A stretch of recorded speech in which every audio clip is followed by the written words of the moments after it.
안녕하세요. 안녕하세요 여러분. Welcome to gaya banget gue. Ya pokoknya ini adalah bahas-bahas time. Bahas-bahas time. Kali ini kita akan bahas pesantren. Emang pesantren nih mungkin sebulan terakhir tuh bener-bener banyak berita, banyak isu soal pesantren. Aku nggak inget, kayaknya awal mulanya itu adalah satu tragedi di salah satu ponpes ya, di ponpes yang teman-teman udah tahu di Jawa Timur. Habis itu yang kedua terungkap banyak banget tradisi di pesantren. Ini tipu pesantren yang ya kita tahu lah, ada macem-macem hal, kayak apa ya istilahnya ya, kayak mengikuti kiainya atau gusnya, atau kayak yang benar-benar lagi viral banget itu tuh yang jeruk itu loh guys, yang ngasih jeruk, gusnya itu ngasih jeruk, tapi jeruknya ini tuh digelindingin gitu, kayak ya mengagetkan gitu. Habis itu yang ketiga maybe tanggapan dari netizen ya, aku juga nonton videonya Bapak Guru Gembul. Nah, komentarnya beliau, habis itu di video-video yang mengomentari banyak hal. Kemarin tuh ada video yang aku lihat, apa sih, aduh aku lupa pokoknya ada kalimat yang bagus banget gitu. Misalnya yang begini tadi ini tuh itu bagian dari tradisi, bukan apa ya, pokoknya lupa. Nah gitu dah pokoknya. Nah sekarang aku pengen bahas ya, karena banyak fenomena ini itu aku tuh pada awalnya tuh aku kepikiran banyak hal, yang tragedi santri ikut membangun gedung ya, istilahnya apa sih ya, istilahnya tuh nukang gitulah ya, santrinya itu ikut nukang, naik tangga sini ya, ikut ngecor dan lain sebagainya gitu. Pas itu aku muncul pertanyaan itu kayak, kok bisa mereka punya waktu untuk ikut nukang, ikut membangun, kok bisa? Karena aku kan pernah jadi santri dan kehidupan santri itu sangat padat gitu ya. Schedule kita tuh dari istilahnya, kalau idealnya nih ya, sangat-sangat idealnya tuh dari jam 3 pagi 3.00 tuh udah tahajud sampai malam jam 10 gitu baru tidur gitu. Kayak ini tuh schedule yang udah tertata padat banget gitu loh. Ada kegiatan sore, ada kegiatan malam, pagi sampai siangnya tuh sekolah gitu. Terus mereka kapan punya waktu buat nukang gitu. Akhirnya pertanyaanku ini terjawab ketika aku mengingat-ingat kemarin tuh, aku dan teman-teman ya di kampus tuh ada kegiatan kuliah, namanya apa ya, kita studi banding ke dua sekolah,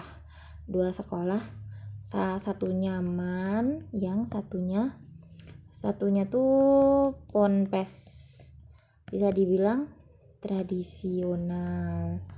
Aku tuh jadi inget ketika kita study banding ke sini, kalau gak salah loh ya, kalau gak salah inget tuh beliau tuh ngasih tahu kan ada kiainya tuh, kita tanya jawab keseharian santri-santri di Ponpes tuh gimana gitu. Nah, beliau tuh ngasih tahu kalau kegiatannya di sana tuh cuma belajar sebenarnya, belajar kitab gitu, ngikutin jadwal kiainya, ngikutin jadwal ya pengajarnya, ngikutin jadwal pengajarnya kan ya. Nah, kegiatan ini gitu dalam sehari kira-kira nggak banyak kok, paling 2 mapel gitu guys, paling 2 mapel dalam sehari. Selainnya ya waktu bebas, free time gitu.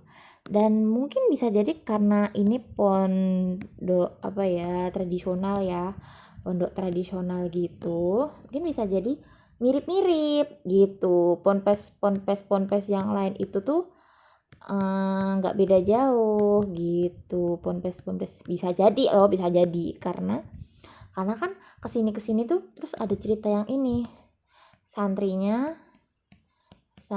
itu tadi ya, misalnya ikut bangun, santrinya ikut bangun, terus ada santrinya jadi itu pembantu rumah tangga di rumah kiainya. Pembantu rumah tangga tuh apa sih ya pembantu lupa aku istilahnya apa sih, pembantu rumah tangga di rumah kiainya gitu. Terus kayak dia tuh melakukan bersih-bersih, ngepel, terus nyuci, terus ya segala macamnya itu kan. Habis itu ada cerita santrinya ngapain sih kemarin itu, lupa pokoknya, tak inget itu ini gitu. Jadi kayak jadi baby sister babynya kiainya kayaknya sih, aku nggak inget sih, mohon maaf, tolong dibenarkan kalau aku lupa. Tapi yang paling gong, yang paling terkenal ceritanya adalah ini gitu ceritanya adalah ini gitu. Jadi kan kalau Ponpes itu satu komplek sama rumahnya Bapak Kiai gitu, Ponpesnya di sini. Nah, di sini rumahnya. Jadi kayak bisa tuh nyuruh santrinya nyuci, nyuruh santrinya apa bersihin kayak gitu, untuk mencari, kemarin tuh viral banget, berkah kiai gitu katanya. Itu jadi kayak kita kembali ke sini, mereka mungkin bisa jadi sama ya, mereka punya banyak free time, waktu longgar gitu ya, sehingga bisa melakukan hal-hal ini gitu. Tapi pengalaman gua waktu dulu di pondok itu jadwalnya tuh sepadat ini, dan kerjaan kita tuh banyak, maksudnya kayak ada piket, ada organisasi, ada tahfidz. Mana tahfidznya kan berjuz-juz ya gitu, harus memenuhi target semua gitu. Bisa jadi emang ini tuh adalah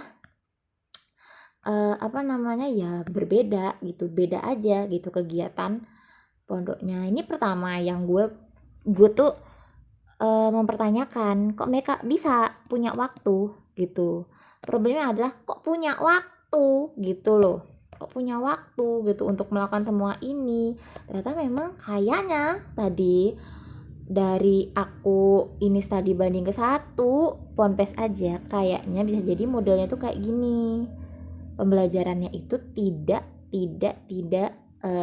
padat gitu. Kayak misalnya di pondok aku tuh pernah ini, dan aku juga dapet schedule dari teman aku yang dia jadi pengajar, bukan pengajar ya, staff ya, di salah satu pesantren gitu. Bahkan mulainya kegiatan tuh dari jam 2 pagi, sampai 10 malam ada tuh padet gitu. Mungkin emang ini beda-beda pondok, dan kita nggak melabelkan ya, oh ini pondok modern, ini pondok tradisional. Itu pokoknya ada yang ya sistem sekolahnya itu begini gitu. Nah, terus yang kedua, tradisi-tradisi pesantren ya yang kita lihat-lihat gitu. Nah, aku secara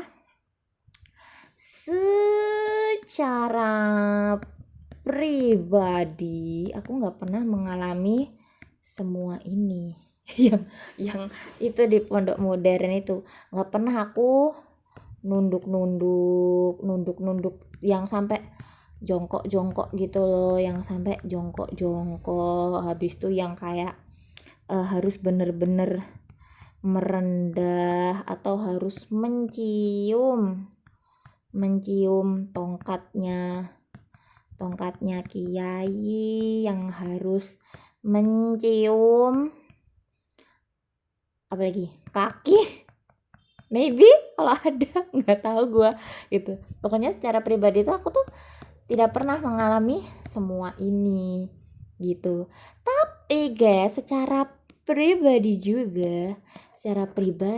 aku tuh pernah bertemu dengan ibu-ibu nyai. Ibu-ibu nyai itu apa ya, kan kalau pesantren tuh ada ibu nyainya yang punya pesantren gitu loh, istrinya Pak Kiai, namanya Ibu Nyai. Nah, aku nih pernah nih ikut satu event, satu forum gitu. Forum apa ya, kayak kajian gitu deh. Kajian yang itu tuh forumnya itu lingkupnya Jawa Tengah dan Yogyakarta. Salah, tipu lagi. Ting ting ting ting ting ting. Yogyakarta. Gitu. Masya Allah, waktu acara ini tuh unik ya, ada ibu-ibu rebanaan gitu, ada ibu-ibu yang merebana gitu loh, Masya Allah. Nah, terus jadi bukan sholawatan tapi rebanaan nih. Sama apa beda sih? Ya gitu deh, pokoknya ada acaranya tuh kayak gini kan. Ini nyai-nyai di daerah Jawa Tengah dan Yogyakarta sekitaran ini gitu. Dan aku kayaknya bertemu forum itu sekitar mungkin 60-an nyai itu ada deh, 60-an ibu-ibu nyai, entah nyai atau ustazah gitu. Aku sebenarnya tuh ikut forum itu karena diajak aja sih. Diajak sama salah satu ibu-ibu yang mengajak aku. Dan pokoknya tuh semobil tuh bareng tuh berenam kayaknya, bareng berenam. Ternyata sebelah aku itu ibu nyai juga, ibu nyai di Solo sini gitu, tapi aku nggak kenal sama beliau. Tapi beliau tuh pokoknya tuh beliau tuh bilang soal kita kalau amalan ini tuh apa aja, kita zikirnya apa aja. Aduh ibu tanya atau ngetes aku gitu, kayak aduh aku jawabnya gimana, mana aku gak pernah melakukan amalan-amalan yang zikir-zikir. Tahu gak sih zikir-zikir yang panjang, apa zikir-zikir khusus gitu. Aku paling mentok ya istighfar, subhanallah, alhamdulillah, Allahu akbar gitu aja kan. Aku waktu itu kayak alhamdulillah kagak banget aku gitu. Aku cuma inggih gitu dah. Nah, di forum ini tuh aku bertemu dengan ibu-ibu nyai ini, dan nggak ada yang menunjukkan oh aku itu orang yang berada di atas, yang ini berada di bawah. Nih enggak, kayak Masya Allah, ibu-ibu di sana itu sangat-sangat Masya Allah gitu. Jadi kayak semuanya itu memperhatikan forum, terus ada tanya jawab, terus ada diskusi, terus ada yang menceritakan pengalamannya kayak gitu loh. Pokoknya tuh Masya Allah adem banget di situ. Tapi aku setelah pikir-pikir lagi, oh iya ya ini kan di Jawa Tengah ya, ini tuh Jawa Tengah, karena kasus-kasus yang banyak ini tuh Jawa Timur gitu. Mohon maaf aku menyebut daerah, tapi maaf banget yang terkenal terkenal enggak, jadi enggak ngetok palu satu daerah, yang enggak misalnya kayak yang di video-video di TikTok gitu loh. Gitu. Mungkin karena aku belum pernah bertemu juga ibu-ibu nyai-nyai dari daerah Jawa Timur gitu. Mohon maaf. Jadi ini pengalaman aku, berarti secara pribadi sebenarnya nggak cocok, tapi ya pengalaman aja. Misalnya ada ibu nyai-nyai, ibu ustazah yang mereka tuh nggak apa ya, nggak nggak aneh gitu loh, nggak aneh-aneh, atau nggak yang begini ini, nggak yang harus melakukan nunduk-nunduk, jongkok-jongkok, atau ketemu orang lain tuh orang lainnya apa namanya harus mencium tangan dia atau gimana. Yaudah kita salaman biasa aja.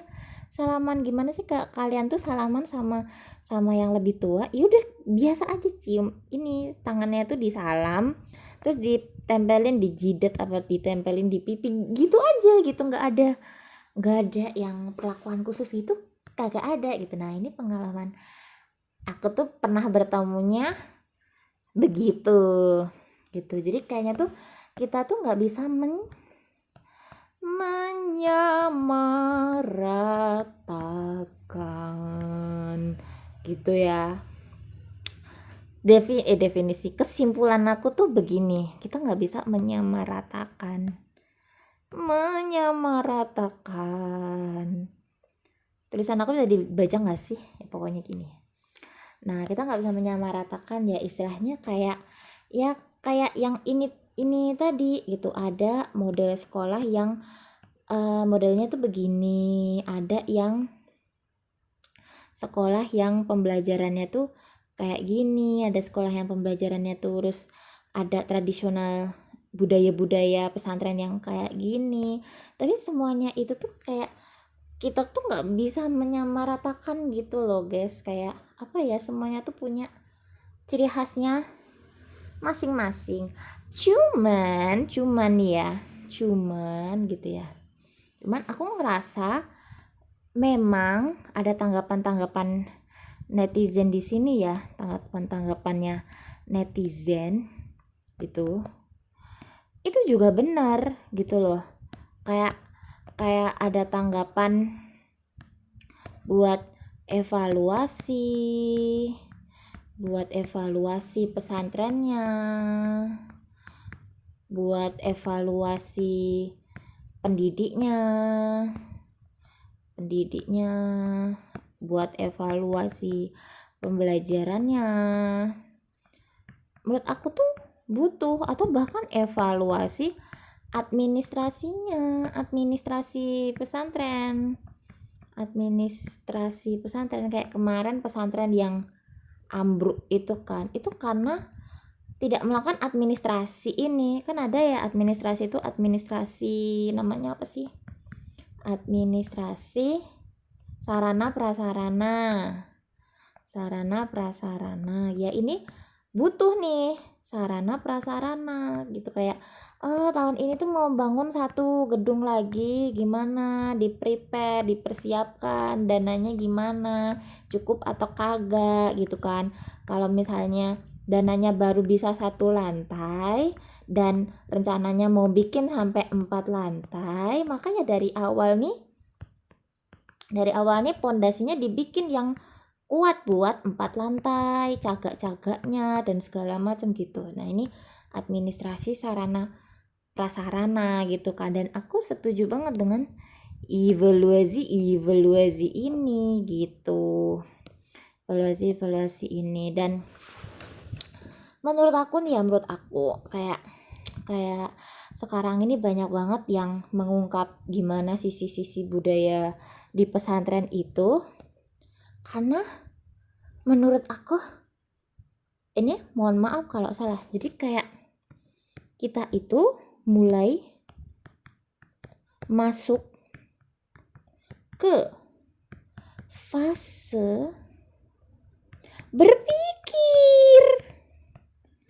berpikir guys gitu. Kayak kalau bisa aku bilang ya, misalnya tuh tadi ya ada santri santri-santri yang jalan jongkok, yang bener-bener merendah, yang bener-bener ngikutin banget apa kata kiainya tanpa mendebat, tanpa diskusi, pokoknya apa namanya tuh, ini taklid buta. Karena taklid buta terjadi ini karena apa? Karena tidak berpikir, tidak ada diskusi gitu. Nah, ketika sekarang ini kita mulai masuk ke fase berpikir, akhirnya kita sadar bahwa kita tuh kalau menghormati guru misalnya ya, itu caranya kayak gimana? Ada caranya gitu. Misalnya kayak menghormati guru ya sopan, meneladani, habis itu bukan kayak mencium kakinya gitu. Menghormati guru tuh bukan kayak mencium kakinya, tapi kita sopan, hormat, meneladani, habis itu enggak berbicara dengan bahasa-bahasa kasar, berbicaranya dengan bahasa-bahasa yang santun, kayak gitu loh. Dinasehati ya kita mendengarkan gitu. Jadi kayak kita tuh akhirnya ketika masuk fase berpikir nih, kita tuh mengerti gimana melakukan dengan cara yang benar gitu. Aku tuh kepikiran ya, kayak karena kita masuk ke fase berpikir ini menurutku nih level up gitu. Karena apa? Karena kita jadi tidak mudah dibodohi. Pinter, tidak mudah dibodohi kita. Jadi kalian tahu nggak yang berita misalnya kayak pencabulan, terus apa ya, tulisanku ya Allah kecilin lagi ya, kayak pencabulan gitu. Ini kan ada yang mereka itu misalnya ini santri dicabuli sama gurunya gitu ya. Itu kan karena dibilang kalau si santri ini mau mendapatkan berkah gitu ya, mendapatkan berkah gitu harus melakukan apa ritual yang lah fisik gitu apa gitu maksudnya, ternyata itu adalah sebuah pencabulan gitu. Nah, kita masuk di era yang kita tidak mudah dibodohi ini tadi gitu loh. Itu walaupun itu misalnya siapa, guru, ustadz, apa siapa, kayak kiai, kayak siapa, kayak macam-macamnya. Kita nggak mudah nurut gitu misalnya, walaupun apa ya, pokoknya nggak mudah nurut, tapi kita tuh nurutnya itu dengan alasan gitu loh. Misalnya kalau guru ini emang bilang sesuatu yang baik, menasehati yang baik, beliau tuh menjelaskan dengan baik, pasti kita nurut kok gitu.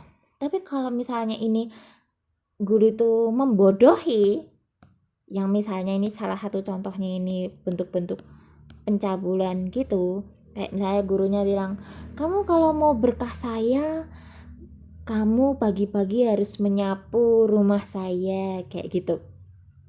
Itu pembodohan. Kayak apa ya namanya ya, hubungannya apa gitu sama berkah, nggak paham aku gitu. Tapi kalau misalnya memang si santrinya itu menawarkan diri gitu, kayak misalnya sudah tua, gurunya itu sudah tua, terus dia tuh bantu bersihin rumahnya beliau gitu ya, itu beda cerita, bukan begini gitu kan ya.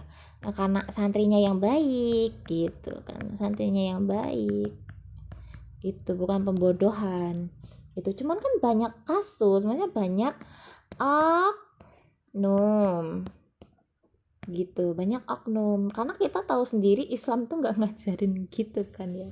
Kita tahu sendiri Nabi Muhammad itu tidak tidak seperti itu, nggak kayak oh kalian kalau mau berkahku kalian harus melakukan apa gitu kan, kagak ada gitu. Ya, itu semua tuh fokusnya tuh ke Allah, cari ridhonya Allah, bukan cari ridho manusia gitu. Nabi aja tuh fokusnya tuh ke Allah gitu loh, gitu. Jadi emang aku tuh merasa kayak ini tuh kita tuh masuk ke level level up gitu. Aku merasanya gitu, kita masuk ke level up dimana kita itu mulai berpikir, melihat oh ini bener nggak sih, ini benar apa salah, ini sesuai tuntunan tuntunan Nabi atau tidak gitu kan. Nah, karena kita udah mulai berpikir, habis itu kita mau mulai mencari mana yang benar, mana yang salah. Akhirnya kita jadi manusia yang cerdas, tidak mudah dibodohi gitu. Teman-teman aku rasanya tuh kayak gitu. Jadi kayak mungkin nggak tahu ya kalau orang lain ya, kayak aku tuh merasanya tuh kayak gitu. Dan aku tuh inget ketika bertemu dengan ibu-ibu ini ya, ibu-ibunya ini di forum ini gitu. Beliau-beliau itu membahas ilmu, guys, membahas ilmu. Bahas ilmu istilahnya kayak mereka kan mengelola pesantren ya. Nah, mereka tuh membahas gimana pesantren itu berjalan sesuai fungsinya pesantren tuh apa sih? Fungsinya tempat menuntut ilmu, jadi fokus ke situ gitu. Jadi pesantren itu bukan buat tempat apa ya, tempat menyembah pemilik kasar banget bahasanya, tempat mengagung-agungkan orang tertentu gitu, tapi itu adalah tempat menuntut ilmu, pemirsa, tempat menuntut ilmu. Ini pesantren tuh harus kembali ke sini, kembali ke fungsinya untuk tempat belajar, tempat menuntut ilmu, tempat berdiskusi. Maka guru atau ustadz lah, atau gus, atau habib, atau kiai, atau siapapun itu juga harus kembali pada perannya sebagai apa? Sebagai pendidik, pemberi contoh. Terus ngapain lagi? Memberi contoh. Terus apa ya? Mereka kan public figure, tokoh ya. Tokoh yang memberikan ini istilahnya memberikan manfaat ya. Manfaat untuk orang lain atas apa? Atas keilmuan yang mereka punya gitu. Jadi perannya guru, perannya pendidik tuh harus kembali ya mendidik, bukan membodohi gitu. Perannya harus kembali mendidik gitu, guys. Gitu. Masya Allah ya. Itu Masya Allah kita udah level up gitu menurut aku gitu. Itu jadi kalau apa ya namanya ya, tadi ya kita ketemu misalnya kayak kasus trans 7 tuh ya, yang bisa aku bilang kayak nyindir banget ya macem-macemnya, yaitu nggak bisa, tadi aku bilang nggak bisa kita samaratakan karena memang beda pesantren, beda apa ya, pesantren tuh beda-beda gitu loh. Memang ada yang bentuknya tuh begini-begini, yang nunduk-nunduk, jongkok-jongkok gitu macam-macamnya. Ada yang ya udah kayak sekolah gitu aja gitu. Jadi begitu teman-teman pemikiran aku soal pesantren. Sebagai mantan santri juga itu kayak Apa ya, kalian ada pemikiran lain nggak? Ada pemikiran lain nggak? Kalau aku tuh sempat kebayang ya, kalau aku di posisi anak-anak ini apa yang aku lakukan? Disuruh jongkok-jongkok, disuruh ngambil jeruk sambil jongkok begitu, terus jeruknya digelindingin, apa yang aku lakukan? Kayaknya aku nggak ngambil jeruk itu deh. Karena apa? Karena aku nggak suka buah.